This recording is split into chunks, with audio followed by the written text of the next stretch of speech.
அன்றாடம் கடைபிடிக்க வேண்டிய எளிமையான 100 சுன்னத்துகள். உளு மற்றும் தொழுகையின் ஒழுங்குகள். தண்ணீரை சிக்கனமாக செலவு செய்தல். இஸ்லாம் தண்ணீர் சிக்கனத்தை கடுமையாக வலியுறுத்துகிறது. ஒழு செய்யும் போது கூட தண்ணீரை சிக்கனமாக பயன்படுத்த வேண்டும் என்று நபிகள் நாயகம் ஸல்லல்லாஹு அலைஹி வஸல்லம் அவர்கள் கூறினார்கள். அப்போது அங்கிருந்த நபித்தோழர் ஒருவர், தண்ணீர் தான் நிறைய இருக்கிறதே என்று கூற, அதற்கு நாயகம் ஸல்லல்லாஹு அலைஹி வஸல்லம் அவர்கள், பொங்கி வழியும் நதிக்கரையாயிருந்தாலும் தண்ணீரை சிக்கனமாக பயன்படுத்த வேண்டும் என்று கூறினார்கள்.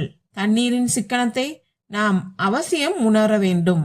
நபிகள் நாயகம் ஸல்லல்லாஹு அலைஹி வஸல்லம் அவர்கள் 4 முத்திலிருந்து 5 முத்து வரை உள்ள தண்ணீரில் குளிப்பார்கள். ஒரு முத்து அளவு தண்ணீரில் ஒழு செய்வார்கள். ஒரு முத்து என்பது 2 கைகளையும் சேர்த்து நீரை அள்ளும் போது எவ்வளவு கொள்ளுமோ அந்த அளவாகும். ஆதாரம் புகாரி, முஸ்லிம். அஸ்ஸலாமு அலைக்கும் வரஹ்மத்துல்லாஹி வபரகாத்துஹு.